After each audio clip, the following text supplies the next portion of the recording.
I'll try and psych myself up for this. Gather my chi. Right, okay, right, we're doing this, yeah, safe. Hello and welcome to Nakama Britannica, the only anime podcast where if our names are not mud already, they soon will be. This week...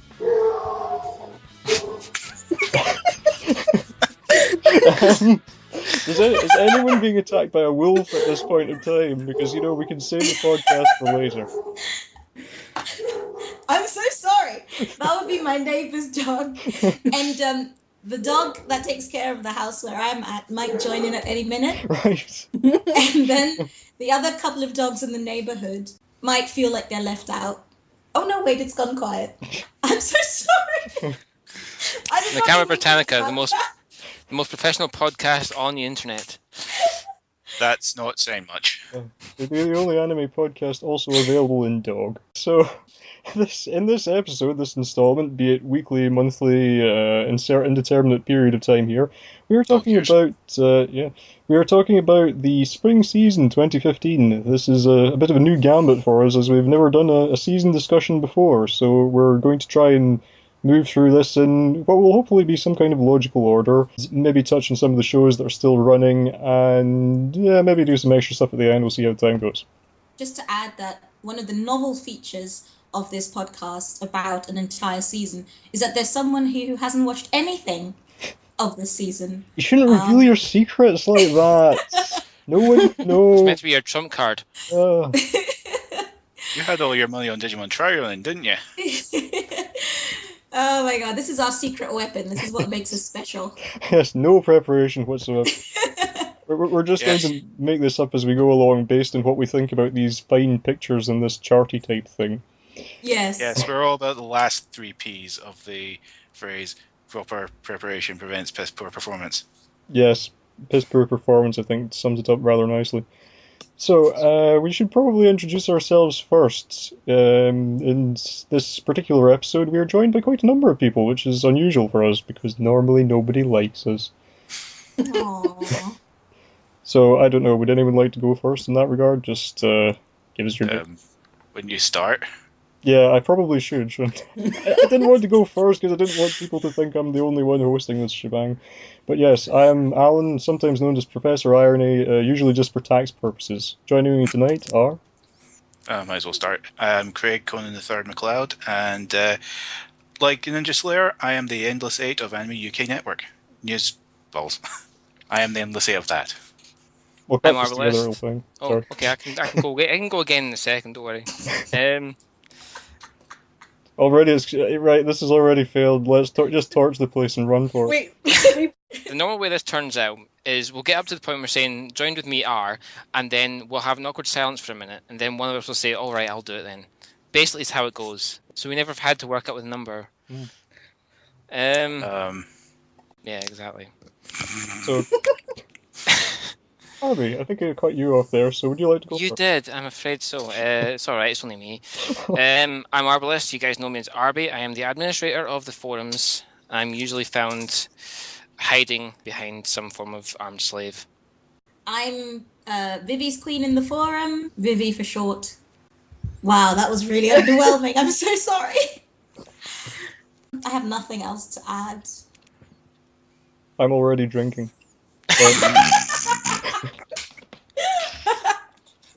And I'm GolGotha in the forums, but you can call me Gol or Golly, as that's much easier to say.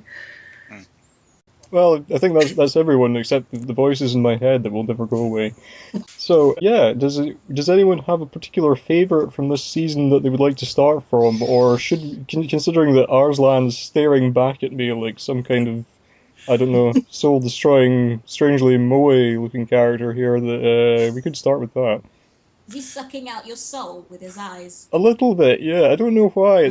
There's something slightly odd about the design of Arslan in this version of it, because I feel like he has an incredibly gentle face that doesn't seem to fit the rest of the show. I don't know why. I think that's on purpose, I going suppose. right from what I saw the first episode. I would be happy to talk with Arslan first. It's probably my favourite of the four I've seen so Right. far. What did you think of it in that case? Well, it's interesting. I like the concept of it's the kind of like a medieval setting. Arslan's the son of the king, so he's going to be the future ruler, and he's the way the first episode's kind of set up is more for world setting and him starting to understand the world he lives in. Not everything's pretty. There's slavery from other kingdoms, all that kind of thing. Generally, the setting for it is it's been done before, but it's more of an interesting one compared to the rest of the season I've seen so far. Animation is gorgeous as well. I wasn't sure when I first saw it if it was production IG or not, just because it uses a lot of the techniques I saw from the Berserk films, the 3D on 2D. Oh, yeah. And it certainly feels like it's an improvement on where that was, but I really enjoy it at the moment so far. Is it production IG? It's Linden Films, apparently. I don't know who Linden Films are. They seem to be largely involved in key animation. Mm. They were involved in Senyu, of all things. Did Terraformers. Oh. Oh, that's a great indication of things. Actually, now you say Terraformers, I see it in some of the animation, actually. I know it's based on... And I know I've seen... it's based on the artwork of... Thingy. Arbalest. Yeah. Yes, you can she's see that forever as well, going to be the Full Metal Alchemist woman, let's face it. I can see Ed slightly in Arslan, just the way it's designed. I don't think I'm ever going to unsee that either. I think it's the hair as well. A little bit. Is anyone else watching it? It's just not been on my list, unfortunately. I don't know. I've only seen the poster of it, and I'm already completely disappointed. As someone who has seen the original Arslan, which was friggin' beautiful, like really beautiful character designs. I don't know if it's technologically the best animation in the world, but it's just so gorgeous looking. And Arslan looks stunning. He's like the most beautiful Bishi in the universe. And then they've got this, which is like, I don't even know what this is. It just kind of, I think I was saying to Alan, it's like a cross between Berserk and FMA. And it just, I don't know, it kind of looks a bit standard to me. And I saw the trailer, which was a bit standard medieval trough. Berserk Film Alchemist sounds about right. Funnily enough, the way the first episode starts is very much reminiscent of how I saw the first film of Berserk. The battle at the beginning. Yeah, the battle at the beginning is very much. Basically, I thought, am I watching Berserk? Unfortunately, then things went as they went, and there wasn't any more heads flying. So I was rather disappointed. Is this Berserk measured by number of horrible loss of limbs / life? You basically work out, is it Berserk by seeing how many flying heads there is per episode. So. What's the what are the characters like? What's the acting like? And like, when you're watching it, do you get a sense like it's actually they put a lot of effort into making these characters work and giving them a kind of like multifaceted personality, or is it just kind of like here's something that's a cross between Berserk and FMA and Joy? I think Arslan's got a decent amount of depth to him from the first episode. Granted, I haven't been able to catch too much else of it yet. I think a lot of it was spent in world building, more to the point more than anything else, and kind of like there's a disconnection between Arslan and his family, his parents specifically. Just the whole family in general seems to have problems.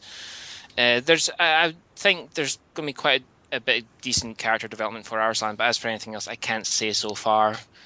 Okay. The second and third episodes do get a lot better. It's not just world building and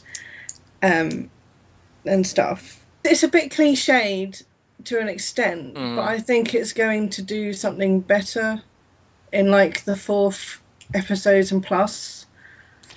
Well, it's a bit cliched because it's based on something this is an adaptation of a novel. I know, but I mean, kind of like when you have typical kind of medieval films and that, there's certain cliches. So when you see like the second, third episode, you kind of go, "Oh, I know where this is going." But I think it might surprise us. It's one that I'm keeping up to date with myself.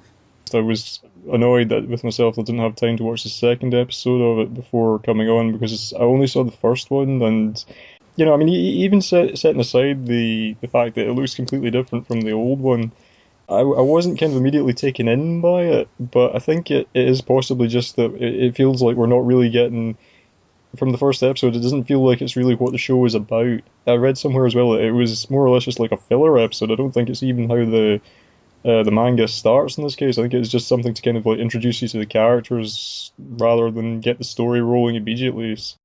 The look of it kind of bothers me. I mean, I think it is just the fact that the characters are all kind of quite doe-eyed and a little bit moe looking, and it's I don't know. It's like Arby was saying. You know, when the first scene makes you think of Berserk, and then you have the kind of slightly moe looking characters, it just feels a little bit of a jarring contrast. But yeah, it very reminds me of Shaika from the last 2 seasons, without any of the sort of things that make Shaika fun. You know, like sort of like the Raoul throwing magic, for example. Well, I guess that's the other thing. I mean, this is quite. It's not like Berserk or anything, which is more like kind of monsters and demons and everything. I mean, this seems like it's going to be quite a realistic one, and I mean, the risk of sounding like Captain Pleb, I'm not really that much into these kind of historical battle, low fantasy kind of things where it's kind of realistic. I mean, I think it's something. I mean, I know there's quite a following for those kind of shows, but I think it's not really my thing. Did anyone mention the Legend of the Galactic Heroes link? Oh yes. We should get that in gratuitous link that it is written by the same guy that wrote the Legend of Galactic Heroes. Amen. That's the reason I watched it in the first place, because I was like, at the time, I just finished watching Legend of the Galactic Heroes. It was like, I'm going to die literally right this minute if I don't get any more of this stuff. And then someone said, oh, have you checked out Red Arslan? And I was like, what? And then I checked it out and I loved it. But yeah, This that being one's the original unfinished. OVA, right? Yeah, but it is an unfinished story. But I actually, I don't know if any of you guys have seen it, but it doesn't feel cliche when you watch it, even though it is much older. I think it's the way it's composed, the way it's kind of like, I don't know, the way they present the story, and it feels really, I don't know how to describe it, like kind of almost fey, kind of like, does the sound, help? Yes, that will be their box quote. I'm not sure how you want to spell that, but yeah. That 90s feeling. Perhaps we should move on to a new show. Yes, please. So what else did you guys watch? Let's see here. Just scrolling down until I hit something and ignoring Digimon Try for a moment because we're just leaving that one under the rug. The next one I see is Wrong Dungeon. I'm not even to try to pronounce that title. Yeah. Is it wrong to try and pick up girls in a dungeon? Yes, I've been watching that one. So a moral quandary for the ages there. I'm up to date with it. I decided I actually only tested it out for the podcast. Yeah. It's kind of one of those shows that I kind of go, I'll get round to you in like 5 years. But I always do that every year. I'll pick like three seasons I'll watch, and I'll go, okay, there's 10 I'm interested in, and the rest of them I'll kind of watch like when no one cares about them. But I'm quite enjoying it. Obviously, I'd rather there wouldn't be as much boobs. Yeah, that's and much as I love boobs, I think, I don't know. There are an awful lot of them in that show. In a way, it's kind of a shame that it's probably going to be, thanks to certain internet memes, it's probably always going to be the breast ribbon show, because I mean, I think there's, that aside, it's not bad. I mean, I thought it was going to be some kind of horrible fan service type thing, but yeah, I mean, it's quite a nice looking show as well. I mean, it's JC Stafford behind it, I believe, and that's always rather worrying when you hear JC Stafford behind it, because you know, some point down the line the animation's going to get cut. So I mean, going by what Index that was like, anyways. I just think it's quite a good show. I think the characters are actually some of the more interesting characters we've had this season. Because seeing all the personalities actually bounce off of each other, I could literally watch the whole show if it was about Loki more than anyone else. So you didn't say you'd read some of the light novels for that one, man, or am I thinking of something else? I got halfway through the first one, and then the anime caught up to me. Right. So I mean, does it seem like a decent adaptation, or? It's a decent enough adaptation. The problem is that the light novel takes the first-person view, which drives me absolutely spare. I cannot read the first-person format. The fact that Twilight is formatted in that way is a relief, personally. For what it is, it's certainly a good bit of fun. I honestly was going into it expecting, this is just going to be rather, fan servicey through and through. But when you actually go past the fan service segments, which are without a doubt there. You know, it's got a decent concept. It's feels very much like I'm walking into a bit of a JRPG in some ways as well. Yeah. But I mean- you know, I think if there wasn't so much of the fan service side, and I think the antagonist seems to be going to be some form of like sexually crazed antagonist or something. That is, from what I can see. I don't know if that's just the impression I got of the first couple of episodes, unless, of course, that's not actually the antagonist, in which case, you know, I've taken the wrong impression of it all. That seems like an interesting genre keyword right there. Sexually crazed antagonists. I feel strangely positive about that one. You know, it's again, I feel it's not maybe one of these things I would necessarily go out of my way for, but I would happily watch it. I won't run screaming from the room if it's on, sort of thing. It's one of those things I would maybe like watch when I'm just unwinding at the end of an evening kind of thing. You know, you don't really need to put too much brain power into what you're watching. You know you're going to get some form of entertainment. So I think we've concluded, yes, it is not wrong to try and go into the dungeon to pick up girls. I wouldn't do it myself because it strikes me as a way to easily lose your life, but no, that's life. I think Arby is the only one of us who lives anywhere near a dungeon, so I mean, you know, perhaps you could report back on that one next episode. Well, if you give me a sword, I'll go wandering in. Well, That's how we lost one cast member. yeah, so few. I didn't get enough potions. The other, probably biggest one that I've seen so far was Ore Monogatari, or My Love Story. That's the one I wanted to talk about too. I can't unsee the main character looking a bit like a young version of Golgo 13, and I think that's perhaps what appealed to me about it. Maybe It's in that's the what eyebrows. they're going for. Yeah. Perhaps, yeah. Just every time he comes on screen, you just hear the Nez theme going. He just goes. Great music in that game. Yeah, I mean, I think it doesn't help the show with it being kind of not that long since Nozaki-kun ended. Mm-hmm. Yeah, it strikes me as a lot like that. Yeah. Yeah, I feel like it doesn't compare just so favourably to that. It's a little bit too treacly for me at times, but you know, it's good for what it is. I mean, I think it also surprised me in that how quickly it's moving without wanting to give any plot details away. It got to where I thought it might take a lot longer to get in quite a short space of time, if that makes any sort of sense. Mm. You just gave away the plot. Right. No, I can always like censor that or something later. I was gonna say, like, I haven't seen Nozaki-kun. I don't even know what you're talking about. So, Highly recommended. If- It's very on CR recommended. right now, so It's about like a dirty cop just trying to do the right thing in a world gone mad. I'm sorry. Starring What? Nicolas Cage. Yes. well, I was just thinking, if you haven't seen Nozaki-kun, to what extent will you enjoy Ore Monogatari? Oh, they're not related at all. So Yeah. Yeah, but to what extent? So, will you enjoy it more when you haven't seen Nozaki-kun, or I mean? I think it's just more of a kind of, because Nozaki-kun has ended, it's kind of like to fill the gap. Kind of like when Tokyo Ghoul ended, Parasite was to fill the gap. They're not really related, but it's just the similar genre. They're That's the both same. they're both romantic comedies, pretty much.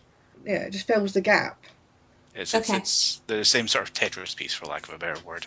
Yeah, I mean, Okay. I think the only reason I'm saying that, you know, I kind of miss Nozaki-kun by comparison is that it was a bit sharper, it was a bit more kind of self-aware, and I think, you know, when you've seen something like that and you come back to a show that doesn't kind of have that quality, or at least I felt that I missed it a bit. Mm-hmm. I don't mean to be Okay. down on the show because of that. As I say, it's just unfortunate that it's followed so close on behind it. No, you just recommended Nozaki-kun to me, so. Yeah, it's very good. You should check it out. Yeah. Okay. Has anyone seen Food Wars, Shingeki no Soma? And that's not how it's pronounced. I'm thinking of Attack on Titan's name. I keep meaning to watch that and I haven't got round to it. How was that? It's basically from the same cloth as Yakitate Japan. Ah, yeah. Yeah, the unfortunate thing is JC staff tried really hard to, how do I put this right? One of the reaction shots was a bit over the top for their first episode, and it's the first shot of the thing. Overly sexualized is not. I remember catching a wee bit of it, and I think I remember seeing certain bits where the reaction to the food was more like being too vivid in how they're saying it's orgasmically good. Aha, yeah. So The first one, the second one was perfectly fine and hilarious, but Not a good so is first it, impression. oh no, absolutely not. so would you say like for Food Wars then the first episode's a very bad representation of it? It's a bad representation of how far they're going to go with it, because that's the only time they make that joke. Right. Okay. It's like it's the equivalent of someone walking up on stage saying a really off-color joke about I don't know, deepest darkest random country, and then having a really funny comedy skit after that. You know. So basically getting the worst out of the way straight away and then going safe afterwards. Safe's a relative term, but yes, Yeah.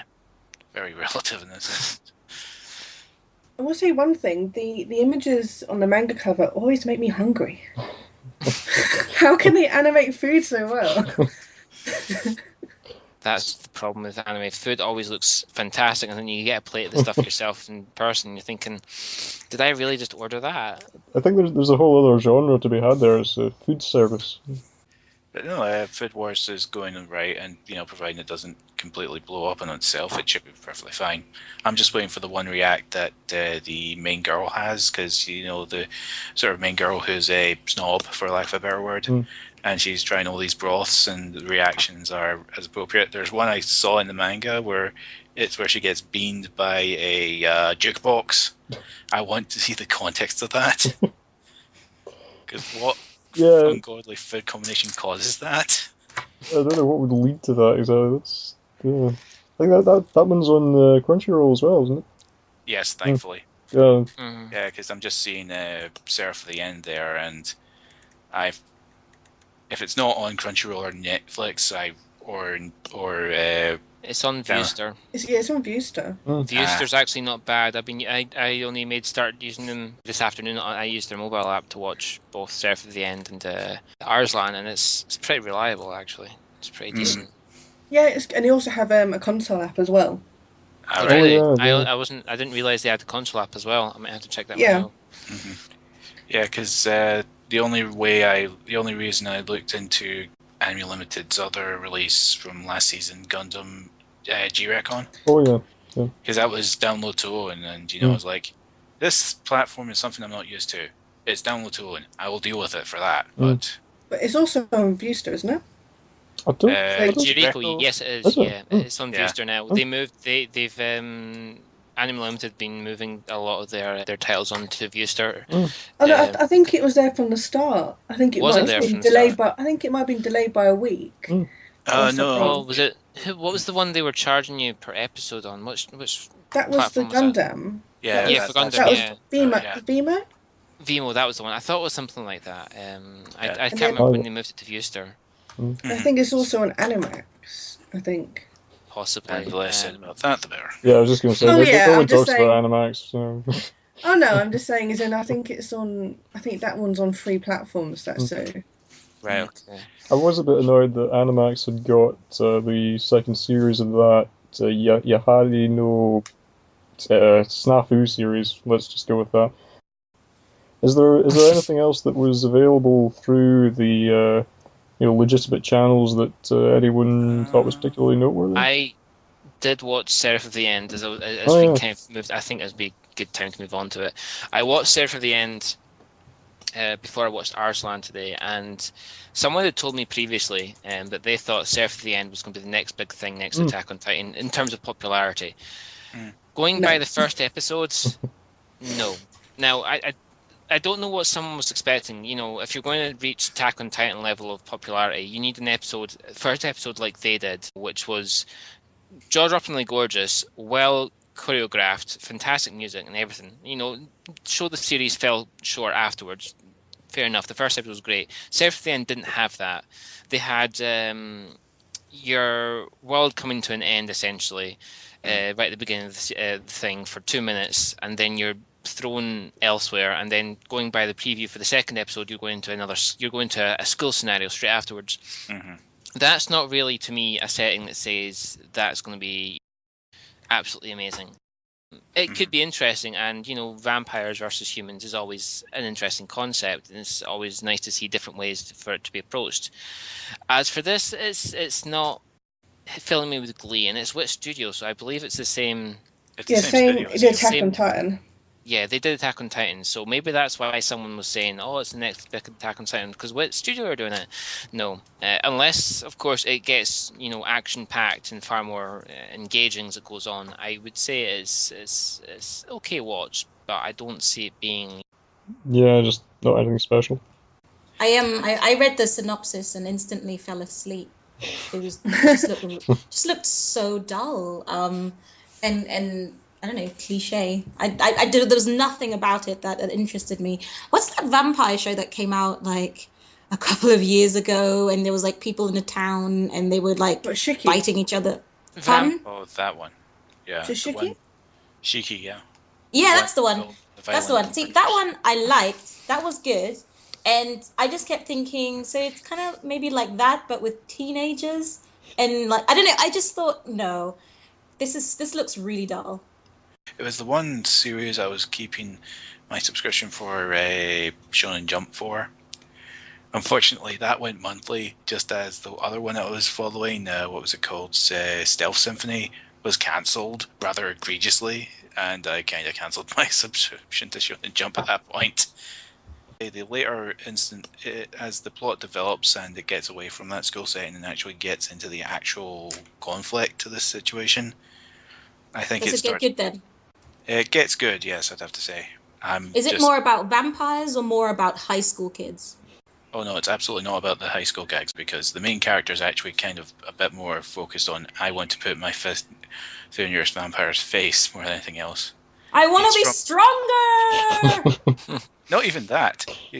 Your weapon does that thing to that vampire. Cool, I'll take your weapon and I'll run in the nearest direction, the nearest vampire. That's what I'm thinking. Oh, that works. So he's Eren just kind of running around. Yes, Angry. Eren is possessed with the anger of Domo and Cashew, basically. Okay. There are worse premises for a series. Yeah. But in terms of the focus, the vampires actually are looking more like a sort of second faction, like the sort of the Zaft to the.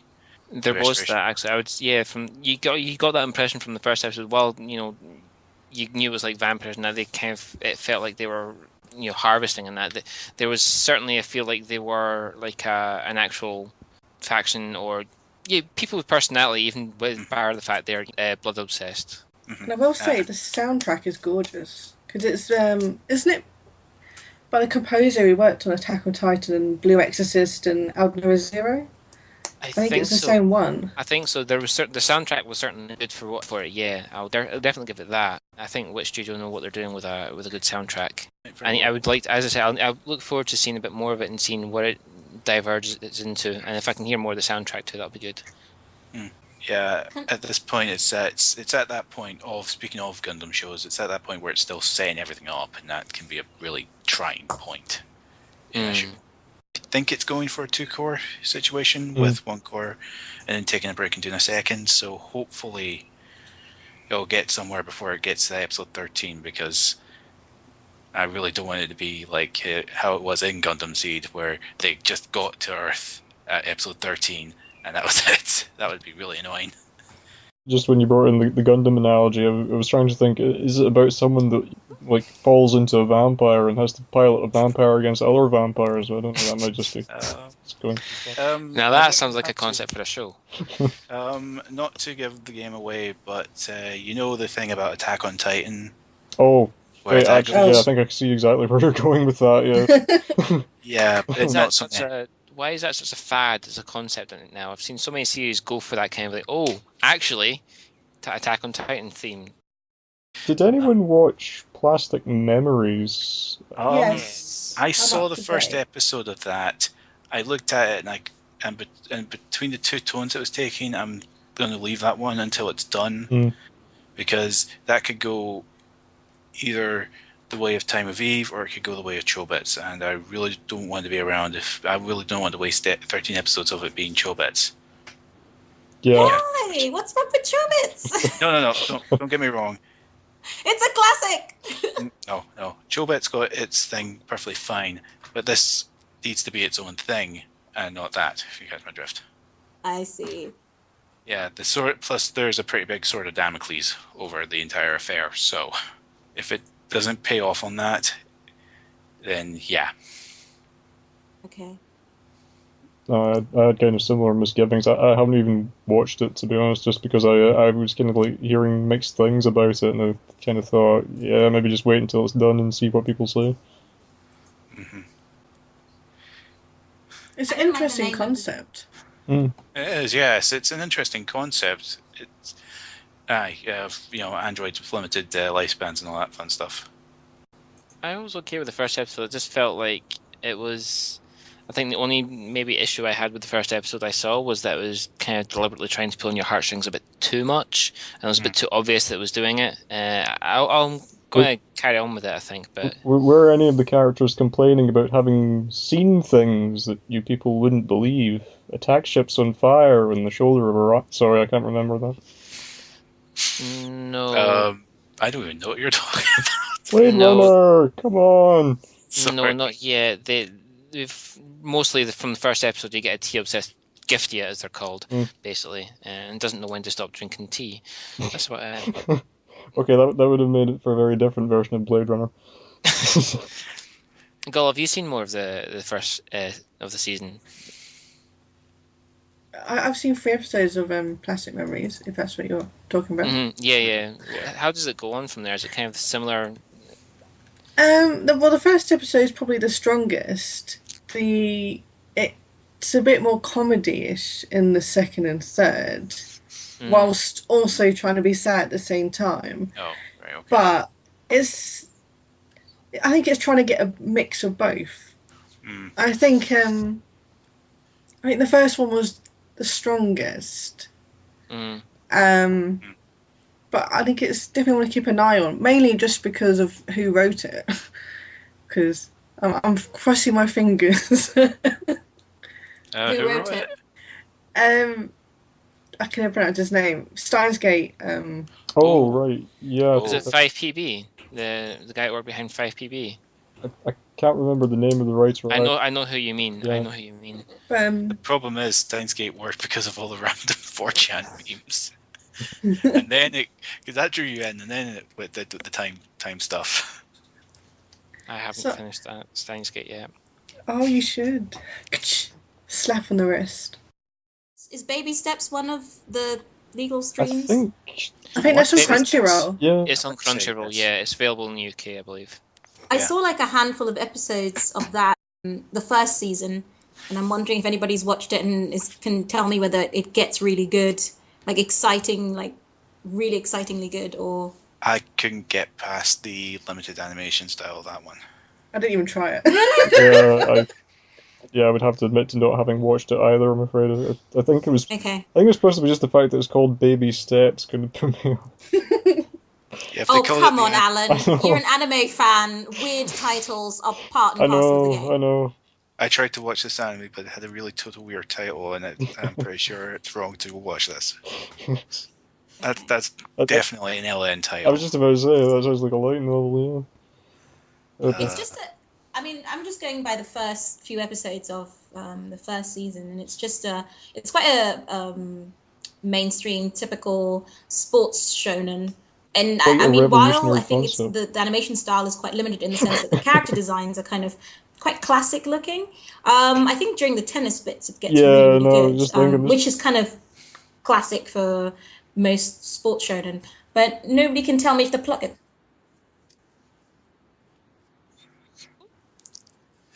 is shocking, Alan. I couldn't believe what I was seeing. Well, you say that, but Prince of Tennis was definitely not about tennis by the end of the day. Is that our standard? Is that... Well, it's the only one we have. The poster child. It's true, actually. I don't even know many other tennis series, actually, bar Prince of Tennis. Yeah, but I mean, it doesn't matter if a sports show is tennis or football or whatever. They're all literally the same formula. Like, trust me, I've seen a million of them. The sport itself doesn't matter. Maybe if it was called Andy Murray's Baby Steps, maybe that would get more people into it. Aww. And it would be a front show of Disney XD and everything, in which they can totally fleck up like Inazuma 11. Sad thing is, I would probably watch that. Never going to let that one go. Did anyone check out that Kyoto animation series, Oh. Hibiki Euphonium? I was just curious to see what it was meant to be like. I You avoided lost me at it. Kyoto Animation. It's basically it's a lot of people say it's like, oh, it's a kind of brass band K-On! Or something, but I haven't watched it, and I've heard some decent things about it, but I Yeah, think I've because heard some surprisingly positive things about that as well. But again, I think K-On's put me off music shows by Kyoto Animation. mm, I think Keon's put me off Kyoto Animation. Well, to be fair to Kyoto Animation, they do a decent amount of good series as well, and I think because of K-On, a lot of people ignored Hyoka, and I wish they didn't because Hyoka's a good series. I'll give you that one. Conversely, however, it is really hard for me to ever look at Kyoto Animation again after Endless 8. That destroyed my faith in Kyoto Animation. Yeah. Oh well. I've got some. I have been meaning to look into Hyokan. The only reason I haven't is that I know it's one of those ones that didn't get a Crunchyroll or similar stream, so it's been it's kind of just one of those surprising ones. that no one picked that up. Yeah, I would have thought someone would have gone for that. Yeah. I really wish someone did pick up Hyoka because I mean I think it's worth looking into. It's kind of detective mystery. Concept is really nice in there. Whilst it's certainly got a slow startup, but when it does get into its groove, it's really good. From what little I've seen of it, it has some impressively weird imagery going on in it as well. It has these kind of I've seen GIFs. They're very weird. It almost nearly slides into Madoka levels of bizarreness. Yeah. Maybe not quite to the level of paper figures, but damn close. The only other one I'm avoiding, only because I've not seen it yet, because I'm not up to date with it yet, is Gintama. Yeah, I'm not up to date either. Oh, you mean the magical adventures of Keon the Swordman? Yes. Basically, when I do get to it, I can guarantee it's probably good. I hear the first episode is fantastic in how it approaches it. Is that the one that was the spoof of the politicians? It's the spoof of the I was about to say that. Oh, yes. Yeah, it's basically the first episode of. It was a shot-for-shot thing too. Yeah, it was. Basically, Gintoki dresses and styles his hair up as the politician in Japan who just breaks into tears midway through a speech, and he does it. Committed He fraud does or it something to that effect. Yeah. Yeah, he basically does it. The person in real life, not Gintoki. Yeah. Well, I'm pretty sure. He does it. He does it basically. Not word for word, but kind of like everything was basically copied off of that, and apparently it's hard to breathe, funny. Perhaps a rare example of satire in anime. And if Gintama is certainly better than the other one that we have to deal with this season, that's for damn sure. Was there one? Or a certain little art that we have to mention. Oh right, yeah. But we can leave that for the not been shown in the UK section of this affair. If there's anything Gintama does well, it's comedy, satire, the entire thing. It knows what it's doing, and it doesn't care what it spoofs. It just does it, and it's one of the things you're usually guaranteed some form of quality with Gintama. Yeah, because isn't one of the bigger gags it basically had Gintoki in sort of an amalgamation of every other Shonen Jump protagonist's outfit and calling the movie something to the effect of One Piece Dragon Hunter Ball of the End or something like that. It's like they did a spoof thing. I can't remember if it was an end of an episode or if it was an OVA once, and basically it was kind of like the Gintama cast fighting in a Dragon Ball-esque theme with one person dressed as Luffy. It was Gintoki was doing Bankai, and there was someone else dressed as Naruto. It was kind of like one Blee piece or something. Was what they called it, and it was just fantastic with the way they did it. Yeah, I tell you, that part of Sunrise definitely knows what it's doing. Yeah. Yeah, I kind of wish they'd get back to doing more Kurogen, but that's life. Well, I think that's probably all the big ones we've gone to. I think just before we move on to Are you telling me none of you have actually watched Triagex? Oh, I wondered about mentioning that. Is that being streamed over here? It is, it's on Crunchyroll. It's on Crunchyroll, yeah. I missed that one. Sorry. It sounds absolutely ludicrous. I take it you're watching it. No, I'm not actually. I just assumed that men would like boobies.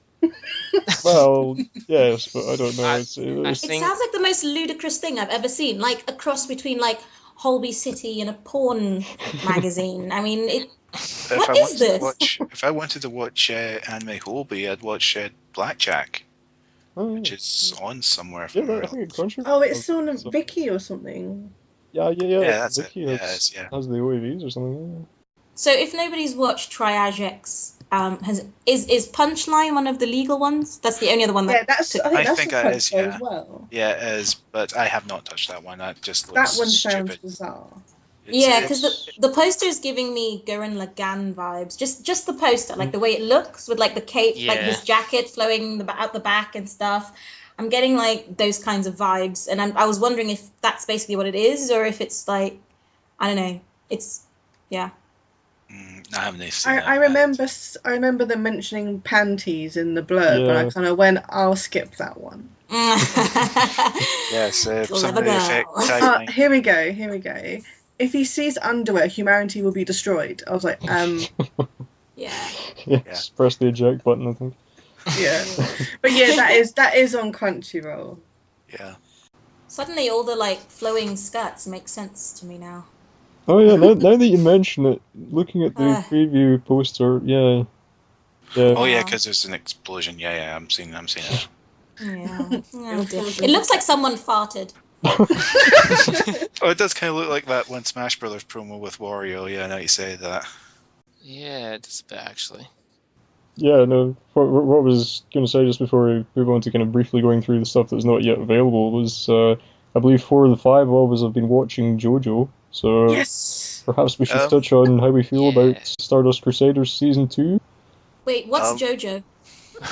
I'm really sorry. That's the hardest question to answer ever. Literally. I believe it's right up there with what is a paladin. Try to imagine. No, I know what JoJo is. It's just like, I just knew there was going to be like a 10-minute conversation about JoJo. I had to get one thing in. Please, proceed. Well, I was going to say, if you really want to know what it is, it's basically Posing Simulator. It's on Crunchyroll. It's on Crunchyroll. Just watch it now. Yeah. We can wait 24 hours. Go watch it. Please continue. I think a lot of people have been saying that this has been kind of the comedy season for JoJo so far, and I can kind of see where they're coming from with that. I mean, really, other than maybe the episodes with Darby so far, it has been very comedy focused. Hasn't most of... I think most of SC has been comedically focused, which I feel kind of odd given that the original 2 series seasons had their funny moments for sure. Yeah. But it's more focused on the various application of punching things really, really quickly. Yeah, the various application of fist to face, I think. Yeah. And fist to mirror to shining light and getting that mouse to run away over there. It's a bizarre Godian machine to cause the villain to be defeated or retired, as the show puts it. Oh yeah, there's been it does seem to have kind of the tone has been generally lighter this season. There's been a lot more villain retirement as opposed to actual villain death. I think he actually uses. I think that's just a general tone, general phrase that Taraki uses. I think if someone dies and it is referred to as retirement. Oh, well, that does kind of make sense. Like with that one stand user who got squished between 2 cars or something, and it was just like. Oh yeah. She was still alive though. They left the impression in the anime that she was still alive. And also the one that Jotaro punched really into oblivion for that whole thing with the Fantastic Voyage episode. Oh yeah. Yeah, I don't think he lived through that one. No, there was, going from what I can see of it so far, there's been a lot of comedy. When it does take a serious turn, though, it does it really well, but it's very irregular at the moment, I'd say. Yeah. Yeah, it'll probably be like that until they actually get to Dio, unfortunately. I think they're just about there, though. I mean, it's they're about 2 episodes away, I believe. What does everyone think about Iggy's voice? I haven't actually gotten to the episodes with Iggy yet. You'll need to. The only thing I know is that the person doing the voice is also the one who's doing the voice of Chibiusa in Sailor Moon Crystal, and that just gets me weird. Just really? Really? Yeah, really. I was amused when Iggy said yare yare, though. But it's just it's like the dog equivalent of Jotaro now. Yeah. Well, the voices have been pretty good all round. Yeah, I'm yeah. just madly annoyed that the voice of Kyon didn't come back to do Jotaro. Joseph, sorry, even. Yeah. Because I would have lived to hear him say more Englishisms. I was always a bit annoyed that Sugita didn't come back as Joseph, but the more Stardust has gone through, the more I've been thought, it's not really that much missing out on, because the person playing as Joseph at the moment does a really good job of it, even with the English moments as well. You mean the best moments? Of course. Like that bit in the desert where he's trying to look through binoculars and they explode. He's just like randomly things, random explicits. And not really particularly well at that. I think there are actually compilation videos of just every time Joseph swears in English out there on YouTube. There is I think it's like an Ono compilation is what it's called. Joseph's voice actually made Terraformers a lot more interesting. I couldn't unsee it. It's just about the only thing you couldn't unsee because they've censored most of that show, if memories are short. I know they. I think the first 3 were censored, and they went back and aired them uncensored, and from then on everything was uncensored. Oh right. But the Russian guy is Joseph. That same guy. And so it clicked in the first few seconds, so it was 13 episodes of just Joseph being Russian. In Soviet Russia. Yeah. Or as Aura. That one failed. Is it Jotaro or is it Joseph? Joseph. It's Joseph, right? Okay. Yeah. Okay, I can try and see him say Ono with a Russian Japanese accent. Now that sounds a bit weird. I would say I'm not sure if that might be racist, but I think that kind of just transcends all kind of racism to the point where it just becomes offensive to humanity. I've kind of warmed to Stardust Crusaders a lot more now than I did at first. To begin with, I was kind of disappointed that I felt like Jotaro wasn't that kind of exciting as a protagonist, but I feel I've kind of got more into it a bit now. I think particularly Jotaro's performance during the Derby episodes was just fantastic. It was just the scene where he uses Star Platinum to bring him a drink and everything. What's this thing in Yu-Gi-Oh that they do? It's the card thingy. Oh, the Blue Eyes White Dragon? I was thinking duels, but yes. I was thinking on your terminology fail there, but yeah, yes. it was just that was embarrassing. Should we go on to things which are not legitimately available, just briefly? Yes, you mean just like in the UK? Yeah. In general. Yeah. I mean, things that are available in other territories. What we've been cop-blocked out of. Pretty much, yeah. And I think that the big one has got to be Kikai Sensen or Blood Blockade Battlefront, which I mean, I really hope Viewster picks it up. It's very good. I mean, I think some people have said that it doesn't have a lot of kind of overarching plot to it, which I think is kind of upset some people a little bit. But it's just such a good time. I mean, it's a lot of fun. Yeah, I've seen the first episode of that, and I think it's pretty well done. It's by the same person who used to work at Toei, who did, it's something Kyoso Giga, whatever that one's called. Kyoso Giga. It is Kyoso Giga. Yeah. Aye, girl with big giant mallet that looks like an inflatable thingy. Yeah, that one. And it certainly looks that way. It's been done by Bones, right, Lena? Yeah. And so I like everything that came out of that one. I kind of hope that that's one of those ones that's getting simul-dubbed as well. That's something. Yeah, that was something that did occur to me, that it does seem like something that should maybe really be on Netflix. I mean, it seems like it would have that kind of broad appeal if they could get a dub out for it quickly enough. Yeah, I mean, I'm mildly surprised that they haven't tried to get that on Toonami over in the US. Yeah, again, seems like it'd be an ideal fit for it, yeah. Let's see here. What else we got? Ghost in the Shell? Yeah, I was going to ask about that as well. Has anyone checked Arise? I watched the first episode of that.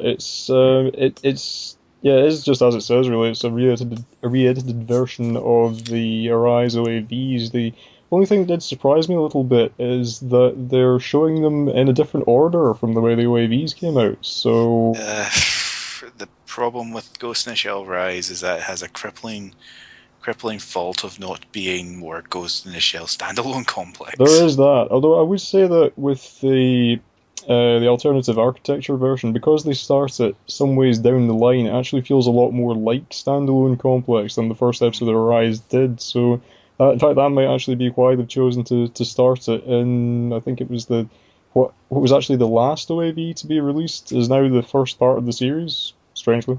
Well, I don't know how that might affect the narrative because I mean, the only part of Arise I've seen so far before that was the first one, and the difference in appearance of one of the characters rather suggests that there may be a slight spoiler going on there, but I don't know. Really, it's fine. I liked it. Looking next to it, Rinne. Oh yeah, Oh yeah. Or Rumiko Takahashi nonsense, and yeah, well, I'll live with that. It looks like to be what Bleach should have been. In fact, I'd have to, as in to say, 250 episodes shorter. That too, but comedic Shonen Jump Ghostbusters, basically. I'd be down with that. I mean, again, surprising that no one seems to have tried. Well, I don't know. Maybe people have tried to pick these things up and they've just not been able to get the rights or whatever. I think that was a Funimation deal, if memory serves right. That's why we can't get it then. Yeah, because yes, my opinions of Funimation when they do this involve the use of nail bats to their backside. So well, we should disclaimer that all views expressed in this podcast about Funimation may not reflect those of AnimeUKNews.net. And now that I've said that, imagine a steel boot trampling a human face forever. The boot is worn by Funimation. Saying that, does the fault lie with Funimation? Yes. Or does it... Wait.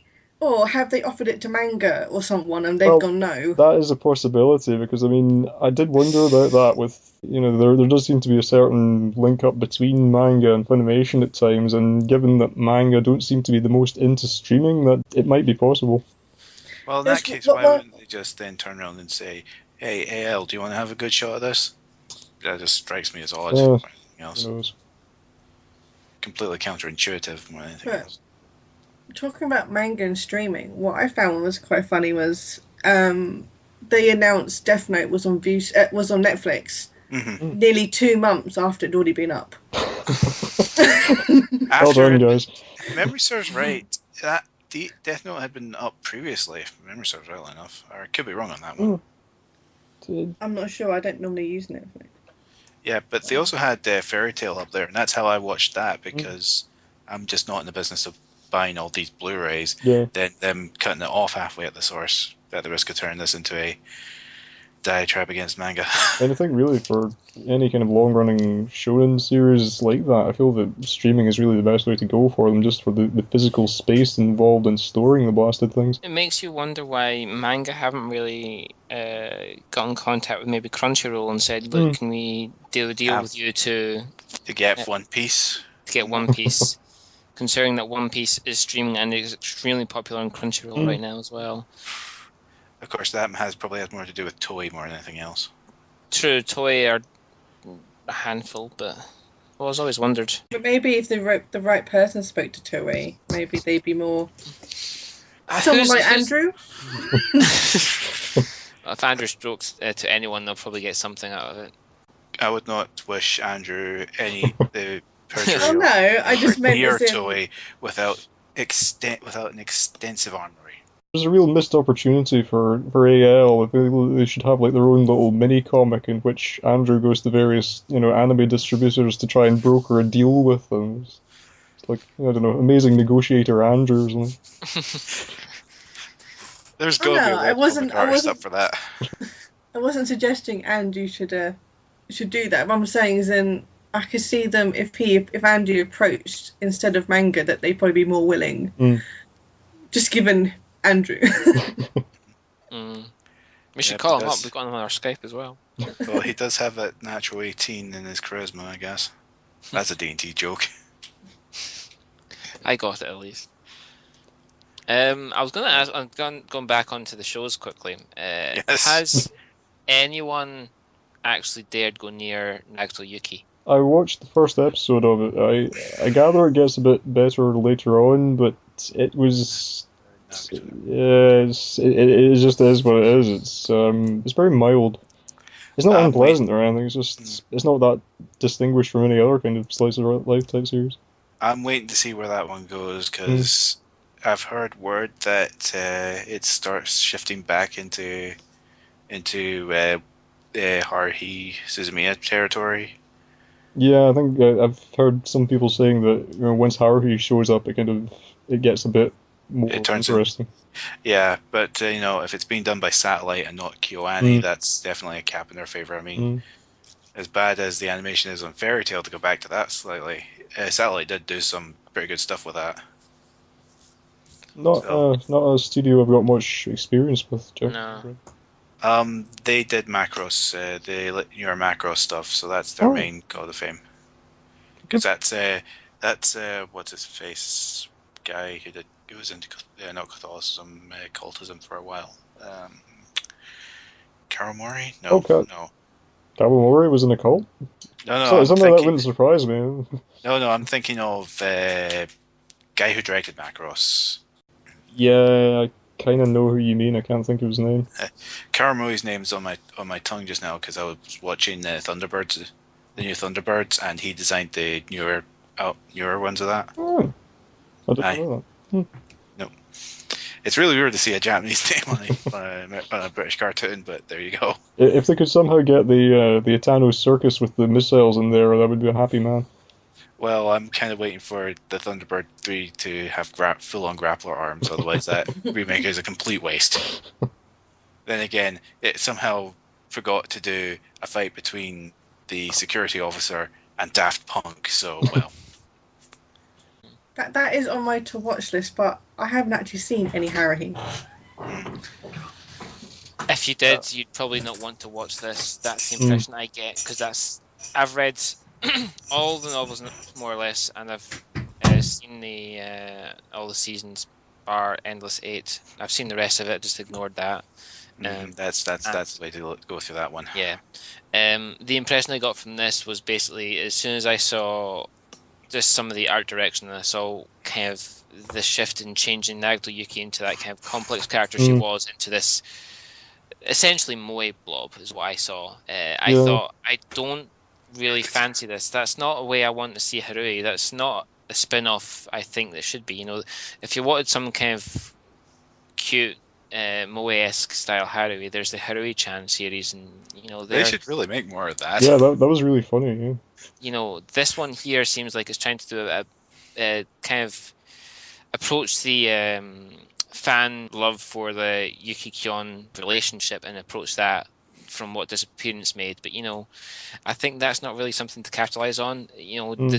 The way Disappearance the film did it was enough. They shouldn't have done anything more with it, and so them trying to do a full series on this, it just kind of puts me off, really.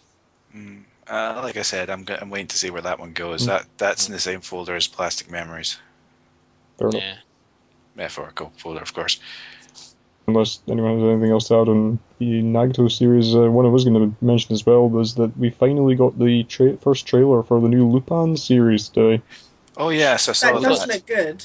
Did we get the trailer? Yeah. I didn't get in a bizarre release schedule. It's being aired in Italy first. It is. It's a very strange situation. I mean, my own speculation, no one's kind of confirmed as much. I kind of wondering if there is a significant amount of Italian finance behind it, because I know that Lupin is said to be a very popular series in Italy, so it seems not beyond the pale that maybe it's got a lot of Italian backing behind this one, and that's maybe why they're getting it first. But that's not something that's entirely unknown. I mean, the last season of Sonic X was France financed, if memory serves right enough.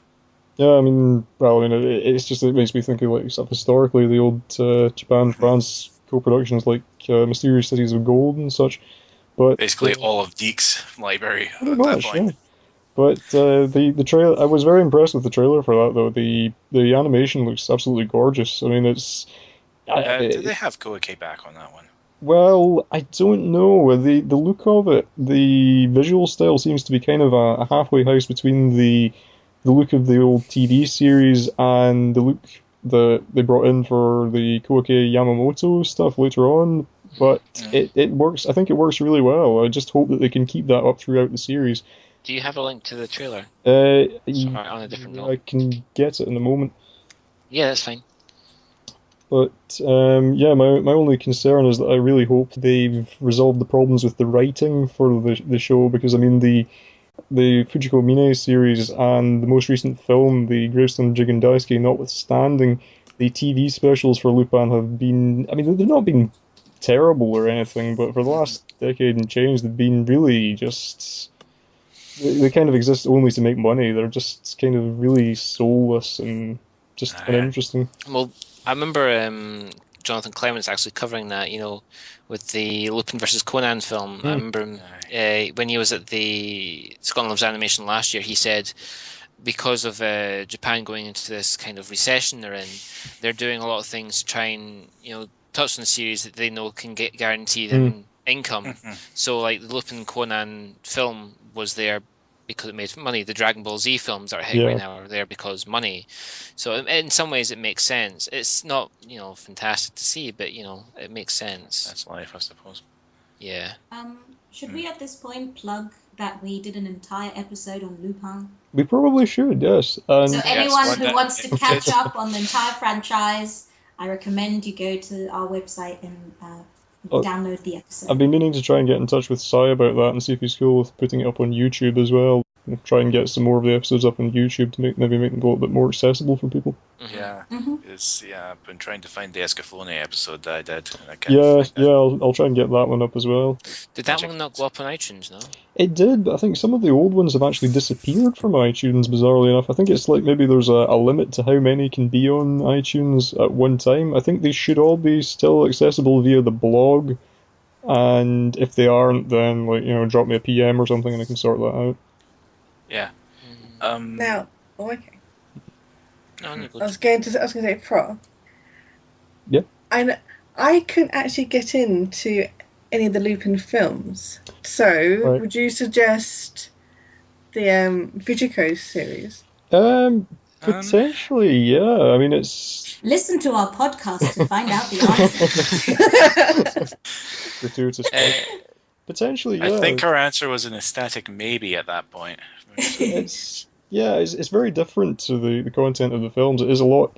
It's even going by the films in the series which are darker, like The Secret of Mamo. It goes a step beyond that. Even it's pretty out there. It's probably got more in common with the kind of old sort of psychedelic spy dramas of the 60s and early 70s than really anything else. Psychedelic. Yeah, it is.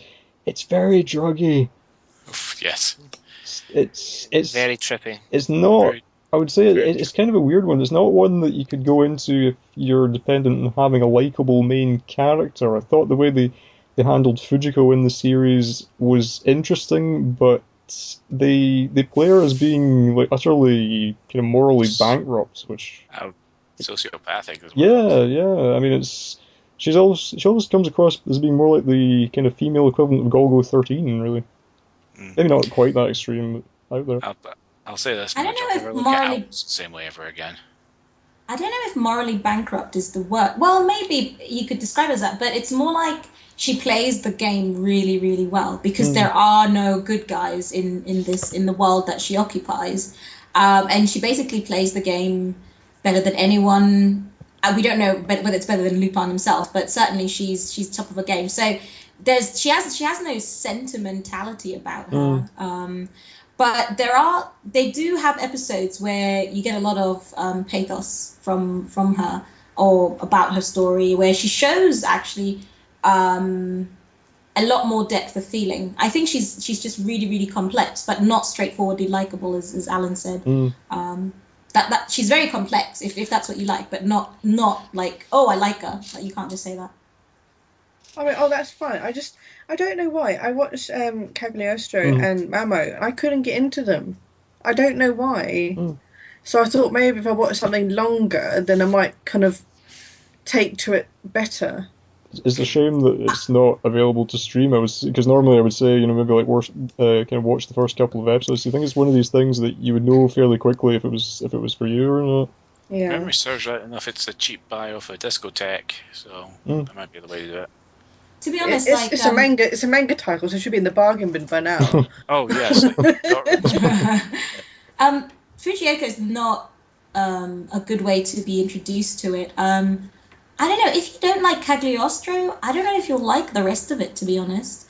Because it's like the most introduction-friendly version, I guess. Lupin is, like, none of the... Like, for example, if you watch the very first season, I don't like any of the characters, like, in a straightforward sense either. And it took me a while to understand that they're a bit more complex than how they're portrayed. Also, the first season is, like... I don't know, I think the first 6 episodes or something that are like, okay, wait, this is well dodged. But then it gets, seriously, Lupin then the it Third, gets... well dodged. But, Wow. I mean, that actually does come across as morally bankrupt, and they're all like kind of evil, and they have like really evil expressions. But later it becomes... I don't know, they become, less dodgy and a lot more involving. But I don't know if you will like the rest of the franchise if you don't like Cagliostro, if you didn't. I didn't dislike it, I just couldn't get into it as much as everyone else. So I don't know if it needs another watch. I don't know. No. Nah. If you didn't like it, I don't think you need to necessarily force yourself into getting into any more of Lupin. That would be my recommendation. It's not like you have to watch it unless you really want to discover it on its own merits rather than as something you enjoy to watch.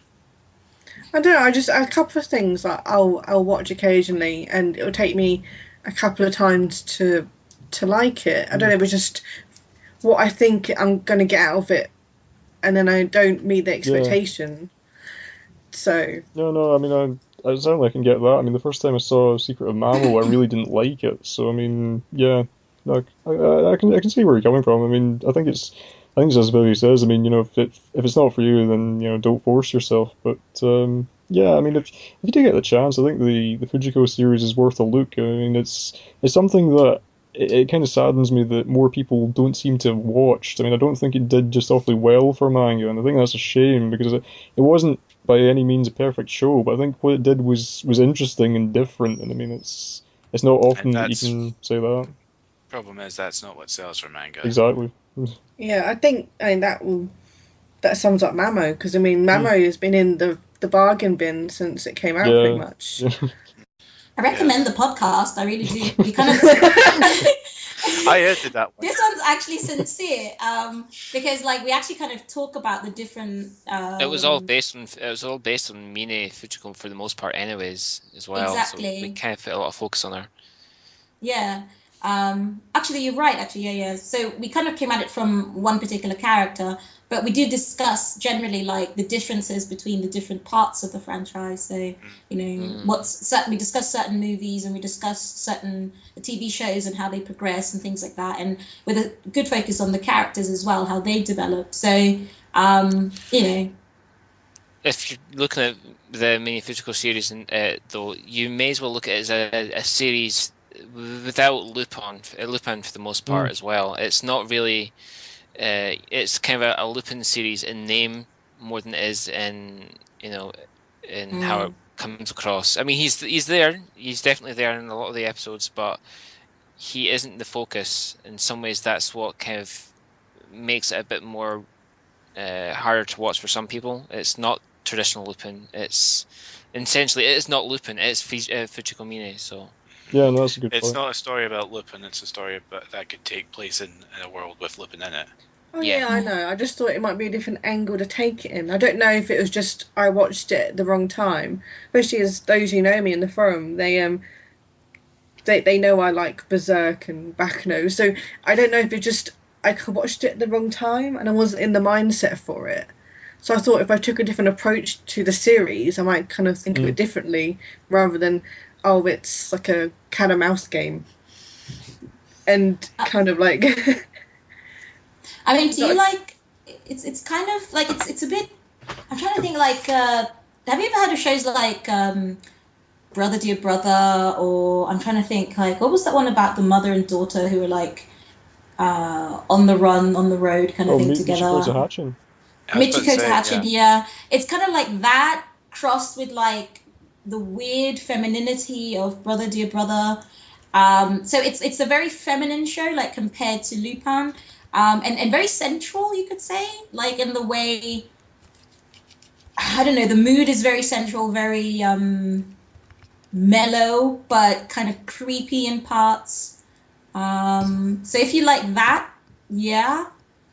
But I don't know. It's very different to Cagliostro, but I don't think you're necessarily going to like it just because it's not Cagliostro. Can I ask a favour? Sure. Mm-hmm. As the one who hasn't and probably will never watch anything from this season, what would be your top 2 recommends from what you've seen? How would you which ones would you most recommend to watch this season? Wrong Dungeon and Dungeon one. I can't remember what it was called, but yeah, Pick Up Girls in a Dungeon is probably one I'd suggest because it's so easy to watch and it's not bad. It's not bad at all. And as for anything else, I'm not really sure. I would have hoped to have recommended maybe Lupin or something, but obviously still not out yet. I would have loved to recommend Digimon Try, but well, thanks to it. Clearly, Tri-Age X was the one to go for. I was going to say, Alan. Triage. I was going to say, I thought it was triage, whatever. Yeah. Anyway, I was going to say, there's your Bubblegum Crisis, your new version of Bubblegum Crisis, right there. The worst thing is I can kind of sort of see that. Yeah. Yeah. It needs like 3 more layers of shading to keep Otakena. Oh yeah. You gotta have that 5-color cell shading thing going on. Yeah. I think if you He's just gonna hunt want, down and kill me.